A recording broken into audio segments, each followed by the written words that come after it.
نحمد و نصلی علی رسولہ الکریم اما بعد فاعوذ باللہ من الشیطان الرجیم بسم اللہ الرحمن الرحیم۔ تفسیر سورہ آل عمران آیت نمبر 158 سے۔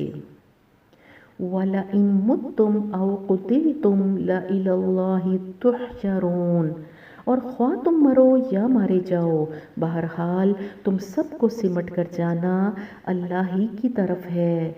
فَبِمَا رَحْمَةٍ مِّنَ اللَّهِ لِنتَ لَهُمْ وَلَوْ كُنتَ فَظًّا غَلِيظَ الْقَلْبِ لَانفَضُّوا مِنْ حَوْلِكَ۔ اے پیغمبر صلی اللہ علیہ وآلہ وسلم، یہ اللہ کی بڑی رحمت ہے کہ تم ان لوگوں کے لیے بہت نرم مزاج واقع ہوئے ہو، ورنہ اگر کہیں تم تند خو اور سنگ دل ہوتے تو یہ سب تمہارے گرد و پیش سے چھٹ جاتے۔ فَاعْفُ عَنْهُمْ، ان کے قصور معاف کر دو، وَاسْتَغْفِرْ لَهُمْ، اور ان کے حق میں دعائے مغفرت کرو، وَشَاوِرْهُمْ فِي الْأَمْرِ، اور دین کے کام میں ان کو بھی شریک مشورہ رکھو۔ فَإِذَا عَزَّمْتَ فَتَوَكَّلْ عَلَى اللَّهِ، پھر جب تمہارا عزم کسی رائے پر مستحکم ہو جائے تو اللہ پر بھروسہ کرو۔ إِنَّ اللَّهَ يُحِبُّ الْمُتَوَكِّلِينَ، اللہ کو وہ لوگ پسند ہیں جو اسی کے بھروسے پر کام کرتے ہیں۔ إِن يَنصُرْكُمُ اللَّهُ فَلَا غَالِبَ لَكُمْ، اللہ تمہاری مدد پر ہو تو کوئی طاقت تم پر غالب آنے والی نہیں۔ وَإِن يَخْذُلْكُمْ فَمَنْ ذَا الَّذِي يَنصُرُكُمْ مِنْ بَعْدِهِ، اور وہ تمہیں چھوڑ دے تو اس کے بعد کون ہے جو تمہاری مدد کر سکتا ہو۔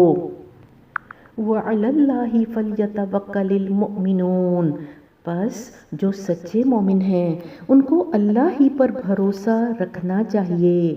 وَمَا كَانَ لِنَبِيٍّ أَن يَغُلَّ، کسی نبی کا یہ کام نہیں ہو سکتا کہ وہ خیانت کر جائے۔ جن تیر اندازوں کو نبی صلی اللہ علیہ وآلہ وسلم نے عقب کی حفاظت کے لیے بٹھایا تھا، انہوں نے جب دیکھا کہ دشمن کا لشکر لوٹا جا رہا ہے تو ان کو اندیشہ ہوا کہ کہیں ساری غنیمت انہی لوگوں کو نہ مل جائے جو اسے لوٹ رہے ہیں اور ہم تقسیم کے موقع پر محروم رہ جائیں۔ اسی بنا پر انہوں نے کیا کیا کہ اپنی جگہ چھوڑ دی تھی۔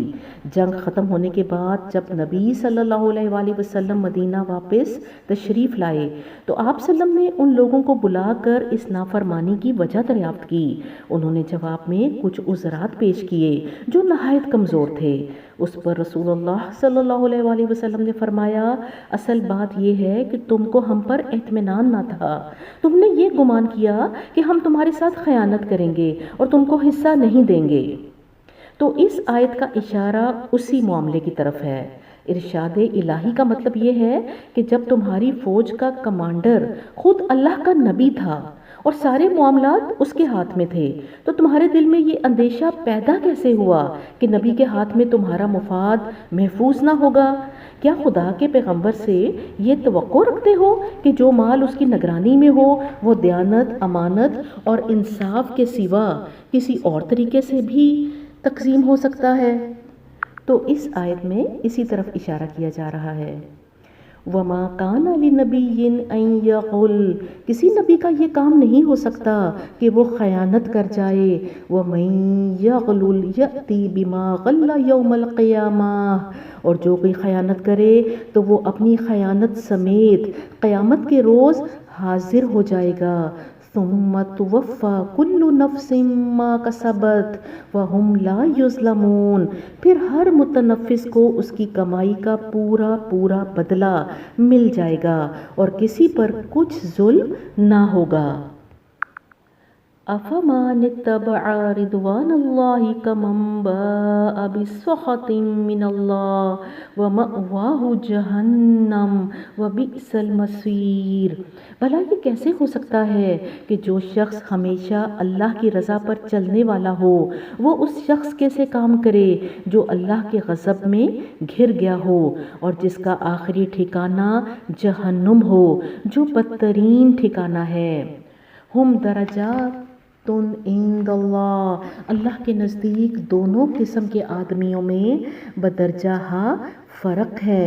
واللہ بصیر بما یعملون، اور اللہ سب کے اعمال پر نظر رکھتا ہے۔ آیت نمبر 164 پہ آ جائیں۔ لقد من اللہ علی المؤمنین، در حقیقت اہل ایمان پر تو اللہ نے یہ بہت بڑا احسان کیا ہے۔ اذ بعث فیہم رسولا من انفسہم، کہ ان کے درمیان خود انہی میں سے ایک ایسا پیغمبر اٹھایا، یتلو علیہم آیاتہ ویزکیہم ویعلمہم الکتاب والحکمہ وإن کانوا من قبل لفی ضلال مبین، جو اس کی آیات انہیں سناتا ہے، ان کی زندگیوں کو سنوارتا ہے اور ان کو کتاب اور دانائی کی تعلیم دیتا ہے، حالانکہ اس سے پہلے یہی لوگ صریح گمراہیوں میں پڑے ہوئے تھے۔ اولما اصابتکم مصیبۃ قد اصبتم مثلیہا، اور یہ تمہارا کیا حال ہے کہ جب تم پر مصیبت آ پڑی تو تم کہنے لگے یہ کہاں سے آئی؟ قلتم انا ھذا، حالانکہ جنگ بدر میں اس سے دگنی مصیبت تمہارے ہاتھوں فریق مخالف پر پڑ چکی ہے۔ اصل میں صحابہ رضی اللہ عنہ تو خیر حقیقت شناس تھے اور وہ کسی بھی غلط فہمی میں مبتلا نہ ہو سکتے تھے، مگر جو عام مسلمان تھے وہ یہ سمجھ رہے تھے کہ جب اللہ کا رسول ہمارے درمیان موجود ہے اور اللہ کی تائید و نصرت ہمارے ساتھ ہے تو کسی حال میں کفار ہم پر فتح پا ہی نہیں سکتے۔ اس لیے جب احد میں ان کو شکست ہوئی تو ان کی توقعات کو سخت صدمہ پہنچا اور انہوں نے حیران ہو کر پوچھنا شروع کر دیا کہ یہ کیا ہوا؟ ہم اللہ کے دین کی خاطر لڑنے گئے، اس کا وعدہ نصرت ہمارے ساتھ تھا، اس کا رسول خود میدان جنگ میں موجود تھا، اور پھر بھی ہم شکست کھا گئے، اور شکست بھی ان سے جو اللہ کے دین کو مٹانے آئے تھے۔ تو یہ آیات اسی حیرانی کو دور کرنے کے لیے ارشاد ہوئی ہیں کہ جنگ احد میں مسلمانوں کے 70 آدمی شہید ہوئے، بخلاف اس کے جنگ بدر میں کفار کے 70 آدمی مسلمانوں کے ہاتھوں مارے گئے تھے اور 70 آدمی گرفتار ہو کر آئے تھے۔ تو یہ اشارہ اسی طرف کیا جا رہا ہے۔ آگے چلیں آیت نمبر 165 پہ۔ قُلْ هُوَ مِنْ عِنْدِ أَنفُسِكُمْ إِنَّ اللَّهَ عَلَى كُلِّ شَيْءٍ قَدِيرٌ، اے نبی صلی اللہ علیہ وآلہ وسلم ان سے کہو یہ مصیبت تمہاری اپنی لائی ہوئی ہے، اللہ ہر چیز پر قادر ہے۔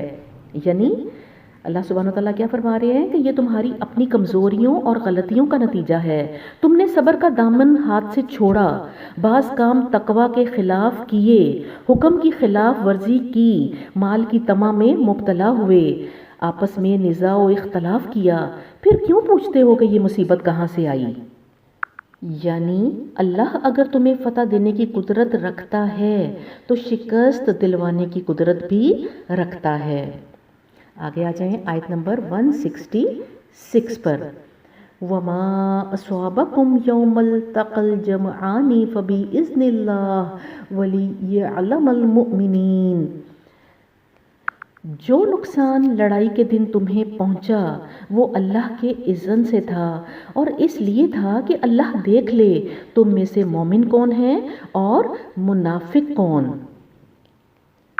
وَلِيَعْلَمَ الَّذِينَ نَافَقُوا وَقِيلَ لَهُمْ تَعَالَوْا قَاتِلُوا فِي سَبِيلِ اللَّهِ أَوِ ادْفَعُوا، وہ منافق کہ جب ان سے کہا گیا کہ آؤ اللہ کی راہ میں جنگ کرو یا کم از کم مدافعت ہی کرو تو کہنے لگے قَالُوا لَوْ نَعْلَمُ قِتَالًا لَاتَّبَعْنَاكُمْ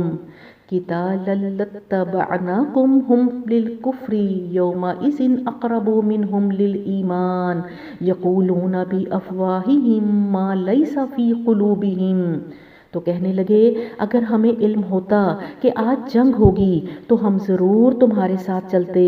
یہ بات جب وہ کہہ رہے تھے اس وقت وہ ایمان کی بنسبت کفر سے زیادہ قریب تھے، وہ اپنی زبانوں سے وہ باتیں کہتے ہیں جو ان کے دلوں میں نہیں ہوتی۔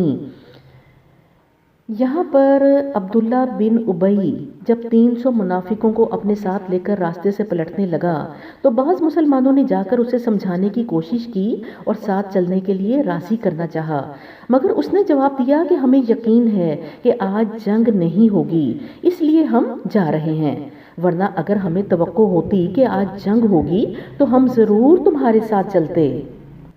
تو یہاں یہی بات کہی جا رہی ہے کہ یقولون بافواہہم ما لیس فی قلوبہم، کہ وہ اپنی زبانوں سے وہ باتیں کہتے ہیں جو ان کے دلوں میں نہیں ہوتی، اور جو کچھ وہ دلوں میں چھپاتے ہیں واللہ اعلم بما یکتمون، اللہ اسے خوب جانتا ہے۔ آیت نمبر 168 پہ آ جائیں۔ الذین قالوا لإخوانهم وقعدوا لو أطاعونا ما قتلوا قل فادرءوا عن أنفسكم الموت إن كنتم صادقین، یہ وہی لوگ ہیں جو خود تو بیٹھے رہے اور ان کے جو بھائی بند لڑنے گئے اور مارے گئے، ان کے متعلق انہوں نے کہہ دیا کہ اگر وہ ہماری بات مان لیتے تو نہ مارے جاتے۔ ان سے کہو اگر تم اپنے اس قول میں سچے ہو تو خود تمہاری موت جب آئے اسے ٹال کر دکھا دینا۔ وَلَا تَحْسَبَنَّ الَّذِينَ قُتِلُوا فِي سَبِيلِ اللَّهِ أَمْوَاتًا بَلْ أَحْيَاءٌ عِندَ رَبِّهِمْ يُرْزَقُونَ، جو لوگ اللہ کی راہ میں قتل ہوئے ہیں انہیں مردہ نہ سمجھو، وہ تو حقیقت میں زندہ ہیں، اپنے رب کے پاس رزق پا رہے ہیں۔ فرحین بما آتاہم اللہ من فضلہ ویستبشرون بالذین لم یلحقوا بہم من خلفہم اللہ خوف علیہم ولا ہم یحزنون، جو کچھ اللہ نے اپنے فضل سے انہیں دیا ہے اس پر خوش و خرم ہیں اور مطمئن ہیں کہ جو اہل ایمان ان کے پیچھے دنیا میں رہ گئے ہیں اور ابھی وہاں نہیں پہنچے ہیں، ان کے لیے بھی کسی خوف اور رنج کا موقع نہیں ہے۔ یستبشرون بنعمت من اللہ وفضل وان اللہ لا یضیع اجر المؤمنین، وہ اللہ کے انعام اور اس کے فضل پر شاداں و فرحاں ہیں اور ان کو معلوم ہو چکا ہے کہ اللہ مومنوں کے اجر کو ضائع نہیں کرتا۔ یہاں پر جو اللہ کی راہ میں مارے گئے ان کے بارے میں ذکر ہے، شہید کا ذکر ہے۔ حضرت انس رضی اللہ عنہ بن مالک بیان کرتے ہیں کہ رسول خدا صلی اللہ علیہ وآلہ وسلم نے فرمایا کہ جو شخص جنت میں داخل ہو جاتا ہے وہ اس بات کو پسند نہیں کرتا کہ لوٹ کر دنیا کی طرف آئے، چاہے اسے سطح زمین کی ہر شے مل جائے، البتہ شہید کی آرزو ہوتی ہے کہ وہ لوٹ کر دنیا کی طرف آئے اور 10 مرتبہ قتل کیا جائے، کیونکہ وہ شہادت کی فضیلت دیکھ چکا ہوتا ہے۔ اسے بخاری نے روایت کیا ہے۔ حضرت جابر بن عبداللہ رضی اللہ عنہ بیان کرتے ہیں کہ رسول خدا صلی اللہ علیہ وآلہ وسلم شہدائے احد میں سے 2 کو ایک ایک کپڑے میں جمع کرتے تھے، پھر فرماتے تھے کہ ان میں کون قرآن کو زیادہ یاد کرنے والا تھا، پھر جب دونوں میں سے ایک کی طرف اشارہ کر کے رسول پاک کو بتایا جاتا تو آپ صلی اللہ علیہ وسلم اسے قبر میں پہلے رکھتے اور فرماتے کہ قیامت کے دن میں ان پر گواہ ہوں گا، اور آپ صلی اللہ علیہ وسلم نے حکم فرمایا کہ ان کو ان کے خونوں سمیت دفن کیا جائے اور نہ انہیں غسل دیا گیا اور نہ ان پر نماز جنازہ پڑھی گئی۔ اسے بخاری نے روایت کیا ہے۔ حضرت سعید رضی اللہ عنہ بن زید بیان کرتے ہیں کہ میں نے رسول خدا صلی اللہ علیہ وآلہ وسلم کو فرماتے سنا کہ جو شخص اپنے مال کی حفاظت کرتے ہوئے مارا جائے وہ شہید ہے، اور جو اپنی جان کی حفاظت کرتے ہوئے مارا جائے وہ بھی شہید ہے، اور جو کوئی اپنے دین کی حفاظت کرتے ہوئے مارا جائے وہ بھی شہید ہے، اور جو کوئی اپنے اہل و عیال کی حفاظت کرتے ہوئے مارا جائے وہ بھی شہید ہے۔ اسے ترمذی نے روایت کیا ہے۔ یہاں پر یہ بات بھی جان لیں کہ کون کون لوگ شہید ہوتے ہیں۔ عام طور پر تو یہی سمجھا جاتا ہے کہ شہید وہی ہے جو اللہ کی راہ میں مارا جائے۔ بعض اور لوگ بھی ایسے ہیں جنہوں نے رسول اللہ صلی اللہ علیہ وسلم نے ان کو شہید کا لقب عطا فرمایا، مثلاً جو طاعون سے مرے، نمبر 2 جو ڈوب کر مرے، نمبر 3 جو پیٹ کے مرض سے مرے، نمبر 4 جو کسی دیوار یا مکان کے گر جانے کے باعث دب کر مر جائے، نمبر 5 جو اپنی جان کی حفاظت کرتا ہوا مارا جائے، نمبر 6 جو اپنے مال کی حفاظت کرتا ہوا مارے جائے، اور نمبر 7 جو اپنے اہل و عیال کی حفاظت کرتے ہوئے مارا جائے، اور نمبر 8 جو اللہ کی خوشنودی حاصل کرنے کے لیے کوئی کام کر رہا تھا کہ موت نے آ لیا، وہ بھی۔ تو واضح رہے کہ یہ لوگ ان معنوں میں شہید ہیں کہ اللہ تعالیٰ آخرت میں انہیں شہیدوں کا سا ثواب عطا فرمائے گا، اور باقی دنیا میں راہ خدا جان دینے والے شہیدوں کو جو اعزاز حاصل ہوتا ہے کہ انہیں غسل اور نماز جنازہ کی حاجت نہیں ہوتی، وہ ان لوگوں کے معاملے میں نہیں ہے۔ انہیں غسل بھی دیا جائے گا اور ان پر نماز جنازہ بھی پڑھی جائے گی، لیکن آخرت میں کیا ہوگا کہ انہیں شہیدوں جیسا ثواب عطا فرمایا جائے گا انشاءاللہ تعالی۔ اللہ سبحانہ و تعالیٰ سے دعا ہے کہ وہ ہمیں اس پاک کلام کی آیات کو صحیح طور پر سمجھنے، اس پر عمل کرنے اور اسے آگے پہنچانے کی توفیق عطا فرمائے۔ ربنا لا تزغ قلوبنا بعد اذ ہدیتنا وہب لنا من لدنک رحمہ انک انت الوہاب، آمین ثم آمین۔